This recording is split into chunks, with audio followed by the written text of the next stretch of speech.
Let's go now to John chapter 8. We'll just read one verse here.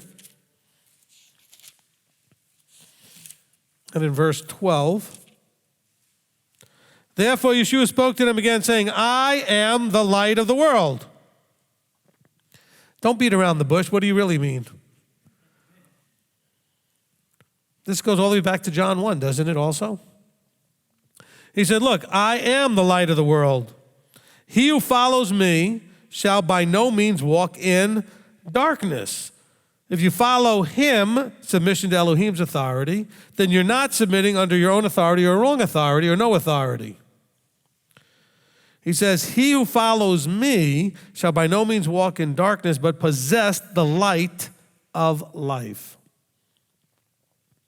Now, possess it, I think people get confused. It's not really clear to me why they get confused, I guess because of the Christian upbringing. But if I look at this pen that's in my hand, I possess it, right? I'm holding it, it's mine, I possess it. But I could give it to you and then you possess it. So it's not like it's a permanent status, my possessing this pen. But I have it now, and I can choose to always have it. I could choose to watch over it and keep it and guard it and make sure I don't lose it. So he says, look, I'm the light of the world. He who follows me, and the word there for follow has the idea of, again, go listen to the follow the pattern teaching, has the idea of following in like manner as, being like him, not just walking behind him like the ducklings behind the mother duck. It's thinking like he thinks, acting, speaking, behaving like him. Okay?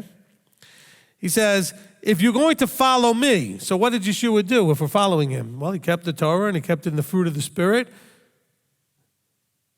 He was completely submissive to his Father in the heavens.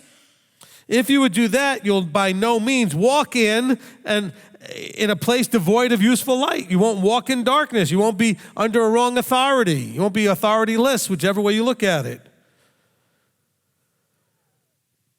You won't be in this constant place of waiting for something to be birthed out of you, but you'll possess the light. In other words, you'll have ownership and possession of that which is necessary to have light, like owning the pen. I've got the pen. Guess what? You've got the covenant information. You've got a Bible. You've got the Torah information. You've got a Bible. You've got the testimony of Yeshua. You got your Bible. He said, but it's only when you are following him that you are not walking in darkness. Having information, I've talked about this a million times in the other teachings. Information is not power. Information is not, when it says knowledge is power. Well, knowledge is just information unless it's relational. He's saying, no, you have to follow me. If you follow me, then you're not going to be in darkness. But you have to do like I do. Be like I am. Let this mind be in you, Philippians 2:5. That was in Messiah Yeshua.